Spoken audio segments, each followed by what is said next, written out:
whatever it is you're going through, don't be afraid to speak up about it and express yourself, because that is a part of the healing. I mean, don't judge yourself that you're being negative and because it has to come out, or it's gonna come out at an inappropriate time. I decided to open up, and from that day I started opening up like little by little. I told my mom and my immediate family, my father, and you know, they heard me, but they didn't feel me, and I still didn't fully open up because I was still afraid. Today I want to open up about something I have been like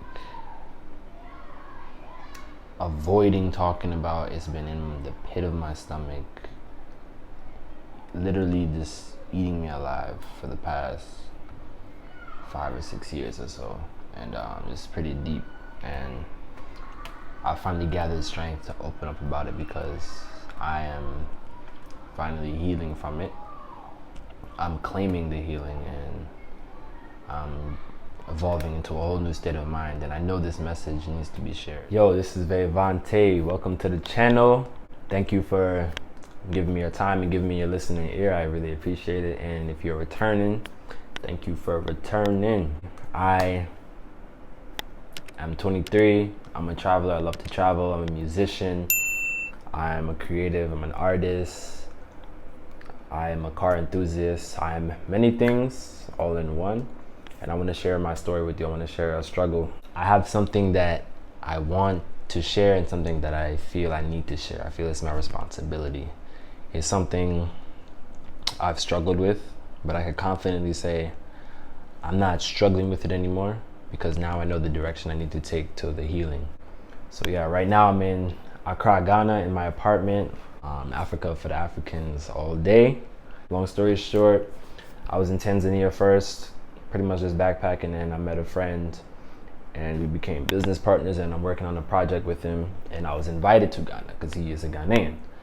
And yeah, I'll showcase a little more of that maybe in another video. But yeah, the main focus today is my story with this anxiety symptom called derealization, depersonalization. This stuff is not anything to be taken lightly. So if you don't know what it is, even if I don't know, if this is something you have not experienced, it's very hard to explain. But if you have experienced something like this, or you've been going through it, or you've been through it, you know exactly what I'm saying and what I'll be talking about.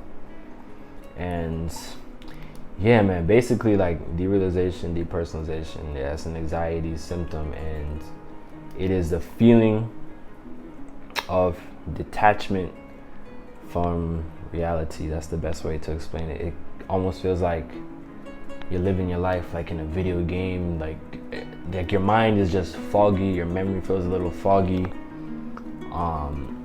At times you feel like you don't even recognize very familiar faces, even family. Everything is just, your senses are extra sharp. Like it's almost like a high, but not a good high. It's not a good high. Very, very uncomfortable. And derealization, depersonalization, I've done research on it, and it's caused by anxiety, most definitely, like trauma and anxiety type stuff. So if you've been through, for example, like if you've been through like a very traumatic situation where you're like at peak fear, to where your brain cannot manage the fear, your brain will go into this numbness mode and detach you from reality, so you do not feel the fear. So it's almost like there's a glass between you and the real world, and it is very, very, very, very uncomfortable, bro. Like dead ass, like it's very uncomfortable. And yeah, so a little history of me. I have a history of like when I was like a young kid, I would say about 7 years old to about 17, 16. I was very insecure about myself, and I remember being very nervous a lot all the time. And looking back, I mean, I didn't think it was anxiety. I didn't know anything about anxiety, but now looking back, that's what it definitely was. And I didn't want to have to say this, but I need to say this. I need to be straight up front with this. I have a history in my family where I grew up seeing a lot of family feuds, a lot of family fights, a lot of arguments and stuff that kids my age should not see.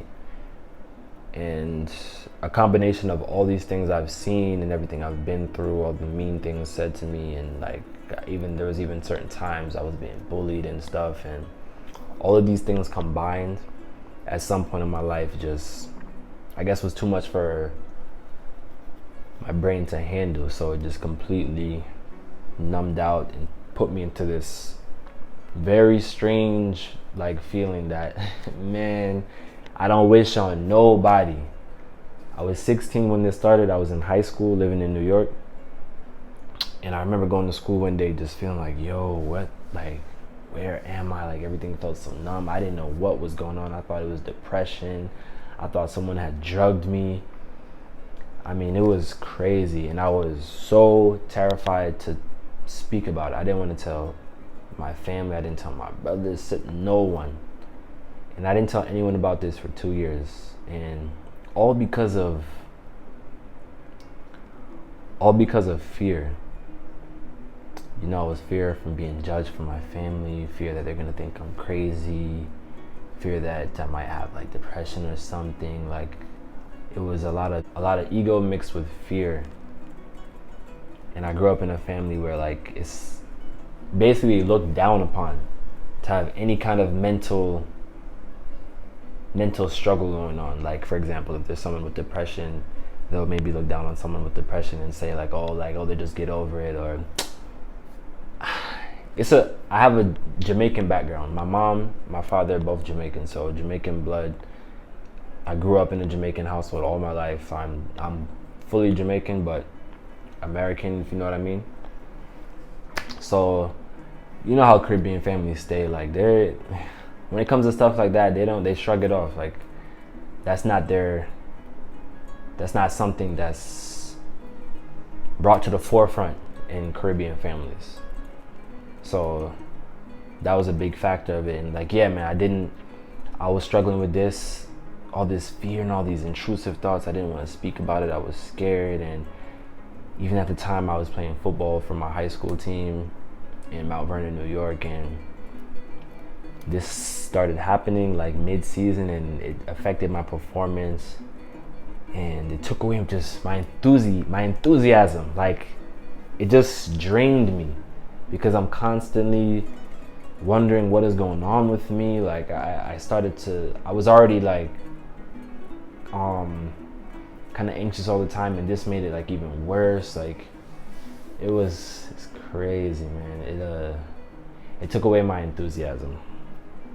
It took away a lot of my enthusiasm, and it was all fear-based stuff. Looking back, all fear-based stuff, and I did not speak about it, and that was my biggest deficit with it all. I didn't speak about it till 2 years later, where I had one of my best friends, one day he had saw something was a little off with me, and he asked me what was wrong. Long story short, I didn't want to tell him anything. It went an hour, and he's asking me what's wrong with me, and I finally decided to open up. And from that day, I started opening up little by little. I told my mom and my immediate family, my father, and they heard me, but they didn't feel me, and I still didn't fully open up because I was still afraid of judgment, afraid of what they'll think, just fear. And looking back, and with the wisdom I'm gaining now in life, I'm realizing how much fear can really stunt your growth, literally stunt your growth. Because if I would have opened up from day one, raw about all the feelings I was having, it would have been gone already. You know what I mean? But the fact that I held it in, I didn't want to say anything, all this fear, it got worse. But now the floodgates are opening, and I'm on the healing path. Definitely thanks to my friend that I met in Tanzania. He's been helping me a lot. He's become a mentor for me, and he's been showing me the arts of sharing your struggles and just like healing. To fast forward the story, 2016, the derealization started. Didn't speak about it till 2018. Told maybe a handful of people about it, and then I kind of just started living life regardless of the feeling. And I really am proud of myself for that. I picked up guitar. I learned how to play guitar. This is about 10th grade, 11th grade. I met a new set of friends. Next thing you know, I'm fully immersed in the car scene, like I'm living the fast and the furious life. And from time to time, the feeling, it was still there, like something was still off, but I was still able to like fully just like live life. Like it was not bothering me nowhere near as much as it did in the beginning, and like before I finally decided to speak up. So time passed. I continued to live my life, and yeah, things are going good. Like honestly, like I mean, when you're in a certain state of mind, it's hard to remember the good times. But when you're in a good state of mind, you'll easily remember the good times. So I'm telling you, more recently, I was really like in a dark state of mind, and I'm starting to remember all the good times. So yeah, throughout those years, 3 years, like I was really living life, man. But the feeling was always kind of there, but it was not. I didn't let it have power over me, and I shrugged it off. But where I feel like I really went wrong is I still didn't fully open up about it, and it was still kind of trapped deep inside, and there's a lot of stuff that I still needed to release to fully let the river flow and just, you know what I mean? So I shrugged it off for so long, and yeah, it's like 2 months ago is when it all just randomly started popping back up, and I'm like, no, like I just started going into panic mode, like no, like, this can't be happening. Like no, I can't go back to that. I can't go back. And yeah, all these random fears just started coming up. I'm sitting here thinking about death. I'm thinking about, oh, is this feeling stuck forever? Is it gonna get worse? Am I gonna go, like, just crazy stuff, man. As I was going through those years, after I finally spoke up about it and things were going well, in the back of my head I was like, man, there's no way I could just shrug that off. Like I need to speak about that issue. Like I need to fully let it be known. And I feel like when it came back, this was God's way of showing me, like, okay, you've shown that you can heal, you've shown me this, but you need to speak about this. You need to empower people. People need to hear your story. You can't just.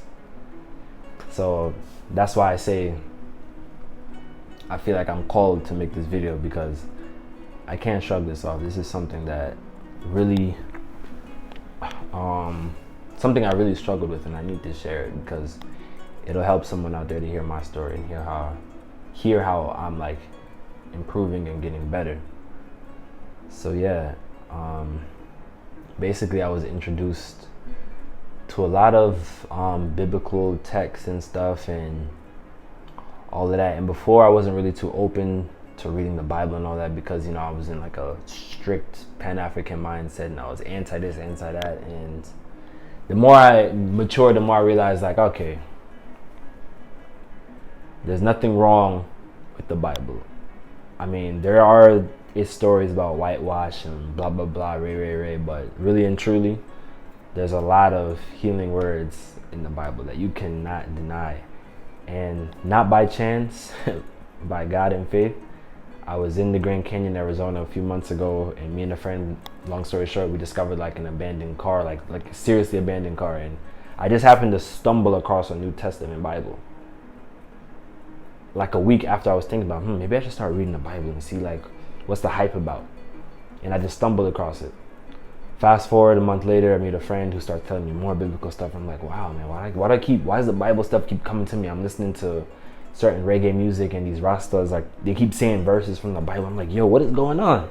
So I'm like, you know what? Let me just merge myself into it. So now, yeah, I met a friend, and he's been introducing me to a lot of podcast listening, basically, and I'm hearing a lot of biblical stuff, and it is really, really helping me. Like, I'm telling you, you cannot go wrong. And I still haven't really read the full Bible, but I've been listening to certain things that mention verses and this, and yo, it really really helps. I cannot deny that. I cannot deny it. The Bible helps. Not necessarily religion and Islam and Christianity, but the Bible helps. There's a lot of good stuff in there that I know I need to continue to read. So yeah, the shift has been happening. I'm feeling a lot more positive and hopeful and faithful. Like, I know I'm gonna heal out of this, because I'm still like in the midst of it, feeling it, but I'm in the right direction because I know I'm healing now. So now I have the strength to speak about it and share it with people who need to hear it, because I'm in a stronger state of mind, so I could, you know, help pull people up as I'm going up too. So one point I want to mention,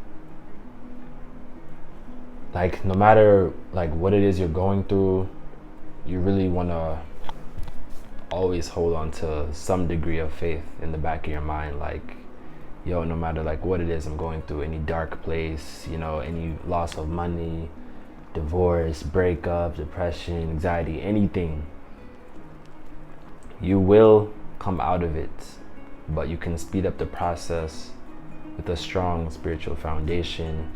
Hence, biblical texts, you know, things like that. Something very solid, because, you know, growing up in America, it's very easy to get caught up in a lot of woo-woo, weird stuff. There's a lot of hippies, and no shade on them, but the point is, you need a solid spiritual foundation. You need to hear positive words. You need to immerse yourself into like the word of God, like seriously. And like, just whatever it is you're going through, don't be afraid to speak up about it and express yourself, because that is a part of the healing. I mean, don't judge yourself that you're being negative and because it has to come out. It has to come out one way or another, or it's gonna come out at an inappropriate time. So yeah. And if I know how it is to be in a family where you feel like you can't share nothing with them. So if that's your situation, have faith that God will send you someone that you can express yourself to, or, you know, have some kind of platform to just release. Even now, like, I'm still struggling to like let out, because like it's been so long and I've been so accustomed to just trapping stuff inside that it's almost like I forgot how to express myself. But I'm unlearning bad habits, I'm unlearning childhood trauma, and I'm moving in the right direction. So if I could do it, then you can do it. And anyone struggling with any major drawback in their life, or derealization, depersonalization, which I'll make more videos about, because this needs to be put out there. I need to share more. I know I need to. And even with me, like, it's still a little bit of shyness and fear to open up, but I'm in the right direction, as I'm saying. So yeah, like, don't lose hope. Really switch your environment, change what you're constantly listening to. Listen to podcasts about people overcoming outbreaks. Listen to things that mention the word of God, those things. And yo, I'm telling you, I guess I'll end the video here, and I'm gonna continue to talk about this. Maybe not the next video, maybe not the one after, but I'm gonna continue to talk about this. And yeah, so like the video, comment your opinions, and comment maybe if you've had similar trials and tribulations or struggles, or if you've struggled with derealization, depersonalization yourself.